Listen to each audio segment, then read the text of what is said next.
I never thought I'd end up humiliated at my own sister's engagement party. The place looked like something out of a magazine, warm lighting, fake smiles, and Evelyn laughing loud enough for the whole backyard to hear as she joked that I was just admin at the courthouse. People laughed. Somebody tapped a fork against a glass. My chest tightened, but I kept my mouth shut just like always. Then her fiancé looked over at me. His head tilted like he was trying to place me. "So what do you actually do?" he asked. I didn't explain. I didn't try to defend myself. I just said one word. What happened after that wasn't loud or dramatic, but it changed everything about how my family saw me. My name's Verity, and for as long as I can remember, my family's loved tidy little labels. Easy ones. The kind that sound good around a dinner table and don't lead to follow-up questions. Evelyn's always been the impressive one. Big energy, always charming. The kind of person who walks into a room and suddenly becomes its center of gravity. Me? I was the quiet one. The steady one. The one with the courthouse job. That phrase followed me like a name tag. It showed up at Thanksgiving, birthdays, and every catch-up call with distant relatives. "So you're still doing admin work?" They'd ask with that polite smile like they were trying to be nice. I'd nod. "Yeah, still there." And just like that, the conversation moved on. What they never saw was how deliberately I made myself small around them. Not because I was embarrassed, but because every time I tried to explain, their faces just checked out. Especially Evelyn's. I learned fast that my real job made people uncomfortable, mostly her. So I started rounding off the edges, softening what I said, letting them think the smaller version of me was the whole story. Kept things calm. At home it was always the same routine. Evelyn talked. Everyone tuned in. My parents lit up when she shared her career updates and future plans. When I spoke, plates scraped. Someone poured more wine. It wasn't cruel, it was just how things were. A habit. And habits are tough to break. Only one person ever looked at me like I was something more. My cousin Lily. She noticed things, the late nights, the way I carried myself, the way my phone buzzed at odd hours. She saw what I never said. Sometimes she'd squeeze my hand under the table. Just a little reminder that I wasn't invisible to everyone. I told myself I didn't need validation. That their opinions didn't matter. But that was only half true. Because every time Evelyn cracked a joke about my courthouse job, it hit me. Not as anger. Not yet. Just this heavy, quiet ache that settled deeper each time. By the time the engagement party rolled around, I already knew how it would play out. I'd show up early. Help out where needed. Smile when introduced. Slip out before anyone noticed. I didn't expect anyone to respect me. I definitely didn't expect anyone to care. What I didn't see coming was a single question I couldn't dodge, and the quiet way it tore through the lie I'd been living. Evelyn's party was exactly what you'd expect from her. Over the top, polished, designed to impress. String lights crisscrossed the yard like a fake sunset. White flowers everywhere. A giant banner with their names hanging so high, it felt like it was watching us. I got there early like I always do. I hadn't even put down my purse when my mom handed me a stack of napkins and nodded toward the drink station. "Can you help over there?" she said, already walking away. No eye contact. No please. No hesitation. By the time the first guests started showing up, I'd already topped off the ice twice and wiped down a counter no one had even touched. I told myself it was fine. This was familiar territory. I was the helper. The quiet one. Useful but easy to overlook. Then Evelyn arrived. She stepped out of the car like the moment belonged to her. The diamond on her hand caught the light like it was built for attention. People swarmed her immediately. Compliments flew. Phones came out. Cameras flashed. Daniel followed right behind her, calm, polished, smiling. The kind of guy who could command a room without raising his voice. He shook hands, thanked people, listened more than he talked. At first he barely noticed me at all. Evelyn made sure everyone knew how well he was doing. Big wins. Big payouts. Big numbers that sounded impressive but started blending together after a while. My parents looked proud like they deserved some credit for it. I stood off to the side with a full champagne glass I never touched, watching the same scene I'd watched my entire life play out again. Then Evelyn finally spotted me. "Come here," she said, motioning me over like she just remembered I existed. "I don't think everyone's met my sister." She slipped an arm around my shoulders and flashed that perfect smile. This is Verity. She works at the courthouse. A few polite nods. A flicker of interest. She's just admin, Evelyn added with a laugh. Keeps things organized. Answers phones. You know how it is. Someone laughed. Someone else smiled like that cleared everything up. That familiar heat spread through my chest. The old instinct kicked in to brush it off, stay quiet, let it slide. I stared down at my glass and took a slow breath. This wasn't new. It was just happening in front of more people. But Daniel didn't laugh. He was looking at me now. Really looking. His smile faded just a bit, and his eyes narrowed like something didn't add up. Like he was searching his memory and coming up short. I caught it, the hesitation. The pause that didn't belong. Then dinner was announced, and everyone moved toward the table. I took my seat near the end, exactly where I always landed. Toasts were made. Evelyn soaked it all in. Then she lifted her glass again. Some people argue important cases, she said, nodding toward Daniel. And some people answer phones. She glanced at me. Right, Verity? The look in her eyes dared me to react. That's when Daniel turned fully in his chair and faced me. Wait, he said, slow and deliberate. Verity, what exactly do you do at the courthouse? The table went silent. Every head turned my way, and suddenly there was nowhere left for the lie to hide. No one spoke, not out of politeness, but because the question didn't fit the story they were used to hearing. Just hung there. Awkward. Exposed. Like a loose wire pulled out of the wall. I felt the weight of every stare. Years of it. Pressing down on my shoulders. I didn't answer right away. I looked at my hands resting on the table. My thumb traced the edge of my glass. The wood beneath my fingers felt cool and solid. Real. I could hear the soft hum of the string lights overhead, the quiet clatter of dishes coming from the kitchen. Everything else kept moving, even as something inside me slowly cracked open. In that silence, 1,000 little moments rushed back. Every holiday where I'd been handed chores instead of questions. Every dinner where my job got reduced to a single word that made people comfortable. Every time I chose silence because it felt easier than watching disappointment pass over my parents' faces. I remembered those nights standing in my apartment, still in my shoes, going over case notes again and again, preparing for another long day, knowing full well none of it would ever come up at family dinner. That was the moment it hit me. I hadn't been protecting them by staying quiet. I'd been protecting the version of me they liked better, the smaller, simpler version. The one that didn't challenge anyone's pride. Across the table, Evelyn was smiling too hard. Her jaw was clenched, her eyes sharp like she could feel something shifting, even if she didn't quite know what it was.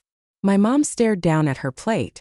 My dad reached for his drink, then stopped halfway like he wasn't sure what he was reaching for anymore. Daniel was still looking at me. Not impatient. Not judging. Just waiting. The old habit whispered to keep it vague, keep it easy, don't make waves. But something else rose up inside me. It wasn't anger. It wasn't about revenge. It was clarity, quiet, steady, undeniable. If I spoke, the truth would finally land. If I stayed quiet, the lie would keep living, and I'd keep shrinking to fit inside it. This wasn't about embarrassing Evelyn or proving something to a room full of people who'd never really seen me. It was about finally refusing to vanish. I sat up straighter, set my glass down. The soft clink of it touching the table cut clean through the silence. My heartbeat slowed. The fear I'd carried for years eased its grip, just a little. I looked at Daniel, then at my parents, then finally at Evelyn. And I knew whatever happened next, I wasn't going back to who I was before this moment. I didn't raise my voice. I didn't smile. I didn't explain. I said one word. Judge. It landed light, almost gentle. But the room changed instantly. No gasps. No outbursts. Just a stillness like the air itself had stopped moving. People froze mid-sentence. Forks hovered halfway to mouths. Even the string lights seemed to buzz louder in the quiet. No one said a thing. My mom went pale so fast it startled me. Her mouth opened, then shut again like she'd forgotten how to speak without a script. My dad blinked, his hand gripping his glass tighter before carefully setting it down like it might break. Evelyn let out a short, sharp laugh. "Oh my God," she said, waving her hand. Very funny. I didn't look at her. I kept my eyes on Daniel. He hadn't laughed. He hadn't moved. But something had changed in his face, recognition settling into place. He leaned back slowly, eyes locked on me, like he was pulling up a memory one detail at a time. "Judge," he repeated, his voice low. Then his eyes widened just barely. "Verity Cole," he said. "Downtown courthouse." No one breathed. "You presided over my case last year," he went on. "The corporate dispute. I stood in front of you more than once." The silence deepened. Dense. Unavoidable. Evelyn's smile froze in place. "What are you talking about?" she snapped, turning toward him. "She works admin. She answers phones. You've met her like twice." Daniel didn't even look at her. "I know what admin work looks like," he said calmly. "And I know what a judge looks like." He turned back to me. "You were fair. Direct.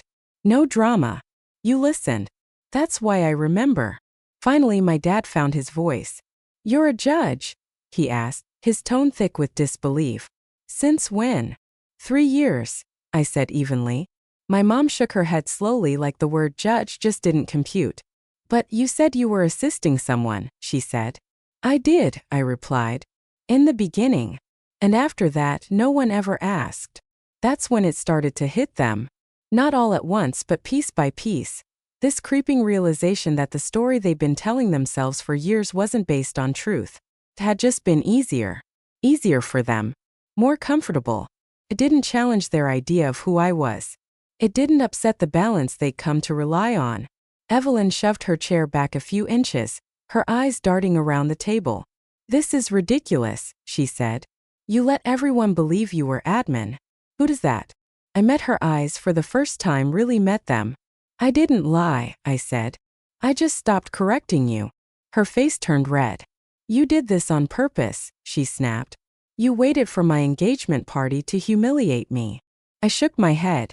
"You humiliated yourself," I said calmly. "I answered the question you asked. In front of everyone." She spun toward Daniel, her voice climbing. "You knew. You knew she was a judge and didn't tell me."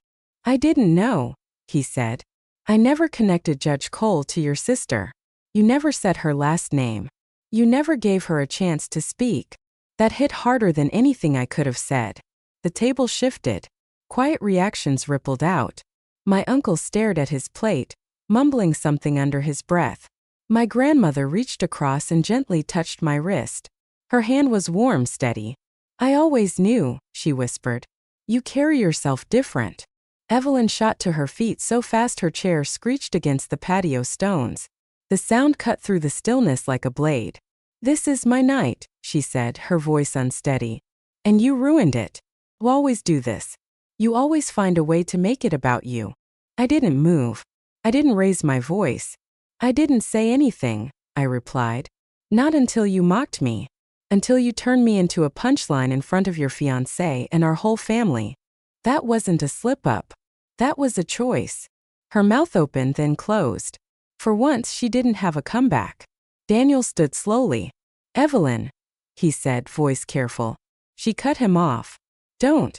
You're supposed to be on my side." "I'm on the side of the truth," he said. "And honestly, I don't know how I missed this. I don't know how I let you talk about your own sister that way." And that was it. That was the moment everything broke. Not loudly, not dramatically, but completely. Evelyn looked around and realized the gravity in the room had shifted. The attention, the admiration, the power, it wasn't hers anymore. Nobody laughed. Nobody stepped in to defend her. Even my parents just sat there, caught between the daughter they'd always celebrated and the one they'd never really seen. "This is unbelievable," she whispered. "You think you're better than me now?" I shook my head. "No. I think I finally stopped pretending to be less." She stared at me, and for a brief second, something behind her anger cracked open. Something vulnerable, maybe even scared. Then she turned and walked inside. Each step hit the floor like punctuation marks at the end of a long, bitter sentence. Daniel lingered. Looked at me. There was conflict in his expression, but also something else, respect. "I need to talk to her," he said softly. I nodded. After they left, the table stayed quiet. No one touched their plates. Champagne sat untouched, going flat and warm. Finally, my mother reached across and took my hand. "Why didn't you tell us?" she asked. Her voice was small. I didn't pull away. Because every time I tried to be seen, I said, "You looked away." No one argued with that. And in that silence, something new settled in my chest. Not pride. Not triumph. Relief. It felt like I'd finally let go of a weight I didn't even realize I'd been carrying for years. And for once, I didn't feel the need to pick it back up. The next morning, I woke up to silence. No buzzing phone. No anxiety. No mental reruns of everything that had happened the night before. Just soft sunlight slipping through the blinds and the familiar hum of the city outside my window. Then the messages started rolling in. Missed calls. Long texts. Short apologies that felt awkward but honest. Relatives suddenly wanting to catch up. My parents each left a voicemail. I didn't listen to either one. Around midday, there was a knock at the door. It was Daniel. He looked worn out, like he hadn't slept but had spent the night thinking hard. We sat across from each other on my couch, coffee between us untouched and growing cold. He didn't make excuses, didn't try to smooth anything over. "I can't unsee it now," he said. "The way she talked to you. The way everyone just let it happen." I nodded. There wasn't much else to say. "I don't know what this means for us yet," he admitted. "But I know I can't pretend it didn't happen." When he left, the apartment didn't feel empty. It felt lighter. Honest. A few days later, Evelyn showed up without warning. No makeup. Hair pulled back. A version of her I'd never seen at family events. We didn't hug. We didn't argue. "I was scared," she said after a long pause. "Of being ordinary. Of being second." I believed her. "I'm not here to compete," I told her. "I never was." She nodded slowly, like maybe, just maybe, she was hearing that for the very first time. We didn't become best friends. Nothing magically healed. But something was different. My parents started asking questions, and actually waited to hear the answers. Lily smiled at me across dinner tables, and for the first time I didn't feel like I had to shrink myself to fit the room. I used to think staying quiet was the same as being kind. But I was wrong. Silence doesn't protect anyone. It just teaches people how small they're allowed to make you. The truth is, you don't owe anyone a watered-down version of yourself just to keep the peace. And if you've ever been there, hiding your growth to make others comfortable, you're not alone. Drop your story in the comments. And if any part of this hit home, hit that subscribe button. You deserve to be seen.